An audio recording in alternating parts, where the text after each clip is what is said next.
మెదక్ జిల్లా రామాయంపేట మండల పరిధిలో అక్రమ మట్టి రవాణా చేస్తున్న 2 టిప్పర్లను పట్టుకున్నామని రామాయంపేట తహసీల్దార్ రజనీకుమారి తెలిపారు. రామాయంపేట మండల కేంద్రంలో అక్రమంగా మట్టి తరలిస్తున్న 2 టిప్పర్లను రెవెన్యూ అధికారులు పట్టుకుని స్థానిక పోలీస్ స్టేషన్కు తరలించారు.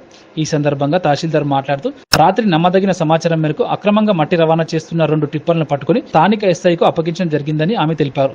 ఎవరైనా అక్రమ మట్టి ఇసుక రవాణా చేస్తే చట్టపరమైన చర్యలు తప్పవని హెచ్చరించారు.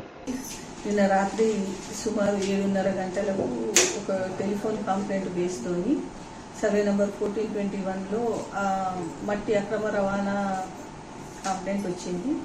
దానికి ఇమీడియట్గా మా కన్సర్న్ రెవెన్యూ ఇన్స్పెక్టర్ గారిని పంపించి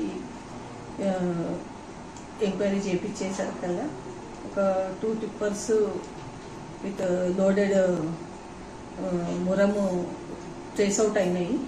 దాన్ని సేఫ్ కస్టడీ కోసము కన్సర్న్ పిఎస్లో భద్రపరచడం జరిగింది.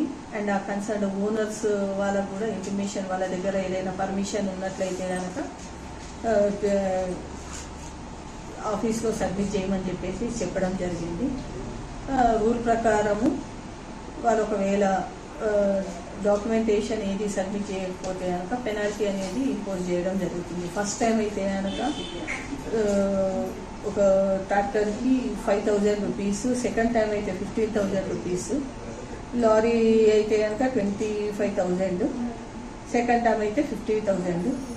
వాళ్ళే ఒకవేళ ఏదైనా ఇంకేదైనా అదర్ మిషనరీ ఏదైనా ఉంటే కనుక 50,000 వరకు పెనాల్టీ వేసే రూల్ పొజిషన్ అనేది ఉంది. ఆ దాని ప్రకారము వాళ్ళ యాక్టా లేకపోతే మైన్స్ జియాలజీ డిపార్ట్మెంట్ వాళ్ళకి హ్యాండ్ ఓవర్ చేయడం అనేది, డాక్యుమెంటేషన్ సబ్మిట్ చేసిన తర్వాత ఫర్దర్ యాక్షన్ అనేది తీసుకోవడం జరుగుతుందని తెలియజేయడం. ఏంటంటే ఎవరైనా ఇల్లు కట్టుకోవాలని అనుకుంటే కనుక ఖచ్చితంగా పర్మిషన్ తీసుకొని మీరు ఫర్దర్గా ప్రొసీడ్ కావాలని చెప్పేసి రామాయంపేట గ్రామ పట్టణ ప్రజలందరికీ తెలియజేయడం జరుగుతుంది. అక్రమ మట్టి తవ్వకం అనేది నిషేధం ఉంది. ఒకవేళ ఏదైనా వెహికల్స్ సివియర్గా మేము తనిఖీలు చేయడం జరుగుతుంది. సో ఒకవేళ ఏదైనా వెహికల్ దొరికినట్లయితే కనుక ఖచ్చితంగా పెనాల్టీ అండ్ ఫర్దర్ యాక్షన్ కూడా ఇనిషియేట్ చేయబడుతుంది ఆ హౌస్ ఓనర్ మీద. అండ్ ఆ వెహికల్ ఓనర్ పైన కూడా యాక్షన్ తీసుకోవడం జరుగుతుంది.